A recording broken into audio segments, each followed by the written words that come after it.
오늘 우리가 함께 묵상할 말씀은 에베소서 4장 13절에서 15절까지의 말씀입니다. 오늘 이 말씀을 함께 읽고 오늘 우리에게 주시는 하나님의 말씀의 은혜를 함께 나누도록 하겠습니다. 그리하여 우리 모두가 하나님의 아들을 믿는 일과 아는 일에 하나가 되고 온전한 사람이 되어서 그리스도의 충만하심의 경지에까지 다다르게 됩니다. 우리는 이 이상 더 어린아이로 있어서는 안 됩니다. 우리는 인간의 속임수나 간교한 술수에 빠져서 온갖 교훈의 풍조에 흔들리거나 이리저리 밀려다니지 말아야 합니다. 우리는 사랑으로 진리를 말하고 살면서 모든 면에서 자라나서 머리가 되시는 그리스도에게까지 다다라야 합니다. 아멘. 하나님께서 창조하신 세상에서 성장은 자연스러운 현상이지요. 사람도 그리고 동물들도 태어나서 자라 부모의 곁을 떠나 스스로 이제 독립을 합니다. 물론 동물보다 사람이 독립하는 시기가 좀 더 길긴 하지만 사람도 남자와 여자가 만나 가정을 이루고 그렇게 부모로부터 독립을 합니다. 너무나 자연스럽고 당연한 모습이죠. 그런데 사람은 동물들과 달리 이렇게 눈으로 보이는 육신의 성장만 있지 않습니다. 오늘 말씀은요, 사람은 영적으로도 성장해야 한다고 가르치고 있어요. 우리는 이 이상 더 어린아이로 있어서는 안 됩니다. 이 말씀에서 어린아이는 모두가 예상하듯이 영적으로 미숙한 상태를 의미합니다. 그래서 말씀은 그리스도인은 육신의 성장만 이루어서는 안 된다고 가르치는 겁니다.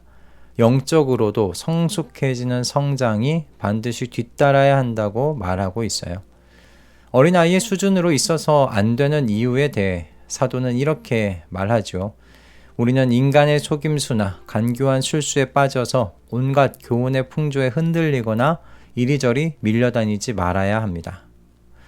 어려운 말 아니죠.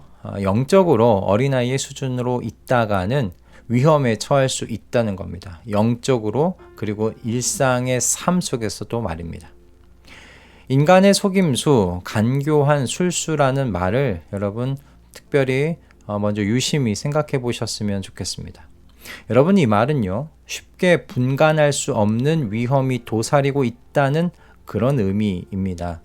잘 훈련되고 많은 것을 경험한 어른은 쉽게 파악할 수 있는 위험이지만, 그래서 피할 수 있는 것이지만 어린아이는 그것이 위험인지 모르고 따라가다가 화를 겪게 될 수 있다는 말입니다.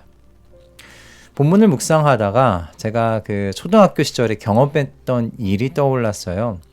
제가 초등학교 당시에는 학교 운동장이나 놀이터에 놀다 보면 어떤 어른들이 와서 아이들을 모아놓고 뭔가를 설명하면서 판매했던 때가 있었습니다. 무엇을 판매했었는지 지금 막상 떠오르지는 않지만 무엇인가를 구입하면 당시에 초등학생들이 가지고 싶어 했던 제품을 가질 수 있다는 식으로 아이들을 모아놓고 장사를 했었습니다. 제가 그 어른이 이야기하는 것을 듣고는 제 딴에는 손해는 아닌 것 같은데 싶어서 얼른 제품을 받아서 집으로 돌아왔다가 어머님께 크게 혼난 기억이 있습니다. 너는 뭐 이렇게 어리석으냐 라고 그렇게 말씀하셨던 것 같은데, 어머니 손에 이끌려서 제품을 구입했던 그 어른에게 가서 반품하고 다시는 그런 데 가서 받아오지 말라는 어머니의 훈계를 들으며 집으로 왔었던 기억이 있습니다. 지금 생각해 보면 어떻게 그런 속임수를 파악하지 못하고 홀라당 넘어갔을까 싶은데, 그것이 바로 어린아이의 수준이 아닌가 싶습니다. 어린아이의 수준으로 들었을 때는 그 속임수와 간교한 술수가 눈에 보이지 않았던 것이죠. 성도가 영적으로 성숙해야 하는 이유가 여기에 있는 겁니다. 여러분, 성숙하지 않으면 구별할 수 없습니다. 그리고 구별하지 못하면 그 인생이 파도의 너울 속에서 흔들리는 것과 같이 됩니다. 오늘 말씀이 이렇게 이야기하고 있습니다. 온갖 교훈의 풍조에 흔들리거나 이리저리 밀려다니게 되는 것이죠. 그것이 성숙하지 못하고 어린아이의 수준으로 살아가는 그런 성도의 비참함입니다. 이런 인생의 자리에는 안정감이란 찾아볼 수 없습니다. 늘 불안하고 늘 쫓기는 것 같은 인생을 살게 됩니다. 온갖 교훈의 풍조에 흔들리다 보니 굳건한 삶의 기준도 없는 겁니다. 여러분, 이런 인생은 사탄의 놀이객감이 될 뿐이죠. 그리스도인이지만 그리스도인으로서 누릴 수 있는 복락을 누리지 못하고 악인들과 비슷한 삶을 살게 되는 것, 여러분, 이거 얼마나 비참한 노릇입니까? 시편 1편에서 악인에 대하여 시인이 어떻게 노래했었는지 여러분 기억하시죠? 그러나 악인은 그렇지 않으니 한낮 바람에 흩날리는 쭉정이와 같다. 영적으로 미숙한 상태, 미성숙한 상태에 머물러 있을 때 당하게 되는 형편이 마치 시편 1편에 악인이 당하는 그 바람에 흩날리는 쭉정이와 같은 수준이 아닌가, 그런 생각을 해보게 됩니다. 온갖 교훈의 풍조에 흔들리거나 이리저리 밀려다니는 모양새가 딱 바람에 흩날리는 쭉정이와 똑같지 않습니까? 그래서 사도가 선언하는 것은 더 이상 어린아이의 상태로 있어서는 안 된다라는 말씀입니다. 말씀으로 준비되어서 온전한 사람으로 그리스도의 그 충만하심의 경지까지 다다라야 한다고 말씀하고 있는 거죠.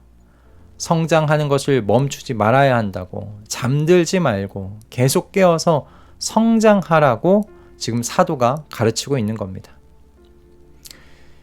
이렇게 영적으로 성장하고 성숙해 가는 것, 이건 시간의 문제가 아닙니다. 시간이 지나면 어느새 키가 커 있고 몸이 커져 있는 것과 같은 것이 아니라는 말씀이죠. 영적인 성장은 여러분 의도적인 것입니다. 의도적인 성장입니다. 내가 스스로 애써야 성장할 수 있는 것입니다. 누군가가 나의 성장을 대신해 줄 수 없습니다. 내가 노력해야 하고요. 내가 깨어 있어야 합니다. 그런데요, 이게 혼자서 하는 게 힘듭니다. 혼자서 지속적으로 그리고 의도적으로 성장을 위해 애쓰는 것이 정말 힘든 일입니다. 물론 의지력이 대단한 사람들이 간혹 있긴 하지만 그 모든 사람들은 아니지 않습니까? 여러분, 그래서 공동체가 필요한 거예요. 서로가 매이고 서로 살펴줄 수 있는 사람들이 필요한 겁니다. 제가 아침마다 운동을 하는데요. 아마 혼자였다면 하다가 말았을 겁니다. 그런데 제가 운동하는 파트너가 있어요. 그래서 제가 나가지 않으면 혼자 운동하겠다 싶어서 어떨 때는 피곤해도요, 의무감으로 몸을 일으키고 나갑니다. 그런데 저만 그렇지 않더라고요. 그 상대방도 그런 마음 때문에 나오곤 하더라고요. 그렇게 했더니 제가 하고 있는 운동에 있어서 실력이 늘었습니다. 사도는 저와 여러분이 홀로 영적인 성숙을 이루라고 가르치지 않습니다. 사도는 우리라는 말을 사용하고 있어요. 여기에는 사도 자신도 포함되어 있는 거죠. 사도를 포함한 세상의 모든 그리스도인들, 그리고 에베소에 있는 그 모든 교회의 성도들이 함께 성숙해 가야 한다고, 공동체적으로 성숙해 가야 한다고 말하고 있는 겁니다. 여러분, 이것이 중요한 지점입니다. 여러분 혼자 성숙해서는 얼마 가지 못합니다. 여러분 옆에 있는 교우도 함께 성숙해져 가야 해요. 그래야 함께 간교한 술수에 빠지지 않도록 서로를 지켜줄 수 있어요. 온갖 교훈의 풍조에 흔들리지 않도록 서로 깨워줄 수가 있습니다. 개인만의 성숙이 아니라는 사실을 그러므로 여러분 기억하실 수 있기 바랍니다. 모두가 그리스도를 아는 실력이 늘어가야 합니다. 그리고 여러분, 그것이 결국 여러분 자신을 모든 인간의 속임수와 간교한 술수로부터, 세상의 온갖 교훈의 풍조로부터 스스로를 지키는 길이라는 사실, 여러분 기억하실 수 있기 바랍니다. 오늘 말씀이 여러분들로 하여금 다시 성장을 향해 깨어나게 하는데 귀하게 사용되었으면 좋겠습니다. 계속 성장하기 위한 애씀을 결단하는 이 아침 되기를 소원합니다. 그리고 무엇보다 나 혼자의 성숙과 성장이 아니라 공동체 모두의 성숙과 성장을 위해서 내가 무엇을 해야 하는지를 기도하게 되는 이 아침 되시길 주님의 이름으로 축복합니다. 우리는 이 이상 더 어린아이로 있어서는 안 됩니다. 아멘. 기도하겠습니다. 주님, 오늘 이 말씀을 통하여 영적 성숙을 향한 잠들어 있던 마음들을 흔들어 깨워주셔서 감사합니다. 성도는 그리스도의 충만하심까지 계속해서 성숙되어 가고 성장해 가야 할 사람들입니다. 이 사실을 일상의 삶에서 잊지 않고 살도록 도와주시옵고 혼자의 성숙이 아니라 공동체의 성숙과 성장을 고민하고 기도하는 우리가 되도록 우리의 마음에 은혜의 단비를 내려 주시옵소서. 예수 그리스도의 이름으로 기도드립니다. 아멘.